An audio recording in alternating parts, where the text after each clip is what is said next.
Hello दोस्तों, स्वागत है आपका हमारे जीके वाटिका यूट्यूब चैनल पर। दोस्तों, आज के इस वीडियो में हम भारतीय प्रस्तावना के बारे में चर्चा करेंगे।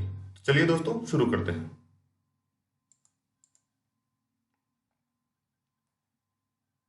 प्रस्तावना या उद्देशिका।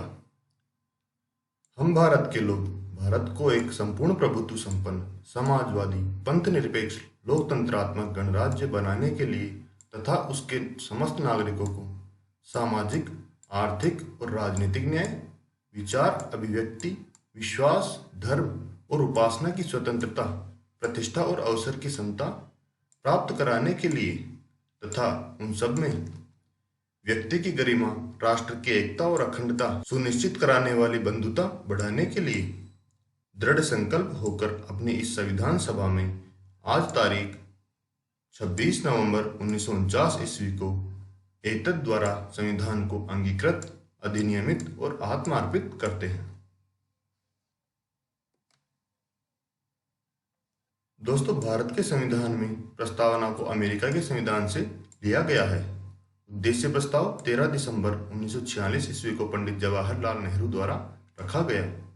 22 जनवरी 1947 ईस्वी को संविधान सभा द्वारा स्वीकारा गया। 17 दिसंबर 1948 ईस्वी को पूर्ण रूप से संविधान सभा द्वारा स्वीकार कर लिया गया। दोस्तों, प्रस्तावना को संविधान की आत्मा, सार, दर्शन, मुकुटा, कुंजी, परिचय पत्र कहा गया। दोस्तों, ठाकुरदास भार्गव, पंडित जवाहरलाल नेहरू, सुभाष कश्यप द्वारा प्रस्तावना को संविधान की आत्मा कहा गया। प्रस्तावना को संविधान की कुंजी कहा गया अर्नेस्ट बार्कर द्वारा। प्रस्तावना को संविधान का परिचय पत्र एन पालकीवाला द्वारा कहा गया। दोस्तों, प्रस्तावना की भाषा और भाव ऑस्ट्रेलिया से ली गई है।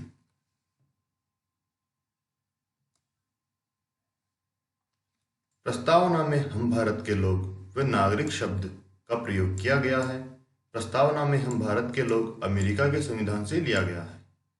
इसका अर्थ है संविधान का निर्माता जनता है, संविधान की शक्ति मूल स्रोत जनता है।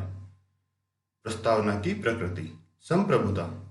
भारत अपने सभी आंतरिक व बाहरी मामलों में स्वतंत्र व शक्तिशाली है। समाजवादी। समाज में फैली सभी असमानताओं को समाप्त करना है। पंथ निरपेक्ष या धर्मनिरपेक्ष। दोस्तों, इसमें राजधर्म नहीं होता है, अर्थात सभी धर्मों को समान मान्यता दी गई है।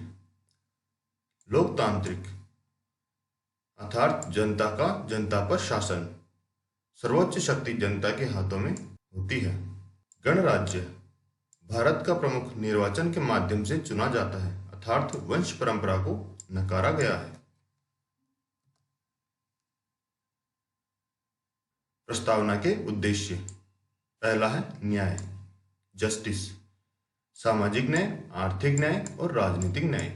दूसरा है स्वतंत्रता, लिबर्टी, विचार अभिव्यक्ति, विश्वास, धर्म और उपासना की स्वतंत्रता। तीसरा है समता, इक्वलिटी, प्रतिष्ठा और अवसर की समता। चौथा है बंधुत्व, फ्रेटर्निटी। दोस्तों, इसमें दो बातों को सुनिश्चित करना है: राष्ट्र की एकता व अखंडता, व्यक्ति की गरिमा। दोस्तों, प्रस्तावना में 26 नवंबर 1949 ईस्वी को भारत का संविधान अंगीकृत, अधिनियमित और आत्मार्पित किया गया है। संविधान की प्रस्तावना में भारत शब्द का प्रयोग 2 बार किया गया है। प्रस्तावना से पता चलता है कि भारतीय संविधान की अंतिम शक्ति जनता में निहित है। प्रस्तावना में संसद द्वारा केवल एक बार संशोधन किया गया है। 42वें संविधान संशोधन 1976 के तहत 3 नए शब्द जोड़े गए थे: समाजवाद, सोशलिस्ट, पंथ निरपेक्षता, सेक्युलर, अखंडता, इंटीग्रिटी। दोस्तों, यह संविधान संशोधन प्रधानमंत्री इंदिरा गांधी के समय किया गया था। प्रस्तावना से संबंधित विवाद। प्रस्तावना संविधान का अंग है या नहीं? यूनियन ऑफ इंडिया बनाम मदन मोहन 1957 ईस्वी। प्रस्तावना संविधान का अंग नहीं है। दूसरा है बेरूवादी केस 1960 ईस्वी। इसमें प्रस्तावना को संविधान का अंग नहीं माना गया है। तीसरा है केशवानंद भारती बनाम केरल राज्य 24 अप्रैल 1973 ईस्वी। दोस्तों, इस केस में प्रस्तावना को संविधान का अंग मान लिया गया है। सर्वोच्च न्यायालय में अब तक की सबसे बड़ी संवैधानिक पीठ इसी विवाद में बैठी थी। कुल 13 न्यायाधीशों की पीठ बैठी थी, जिसमें 7 जजेस पक्ष में थे और 6 विपक्ष में थे। केशवानंद भारती विवाद में संसद को संविधान के किसी भी उपबंध में संशोधन करने का अधिकार मिल गया।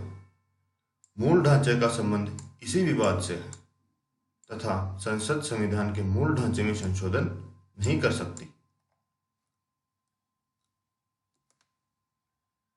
धन्यवाद दोस्तों, यदि आपको हमारा वीडियो अच्छा लगा हो तो इसे लाइक, शेयर और सब्सक्राइब जरूर करें। साथ ही जो भी लोग जीके वाटिका यूट्यूब चैनल पर नए हैं वे चैनल को सब्सक्राइब करना ना भूलें।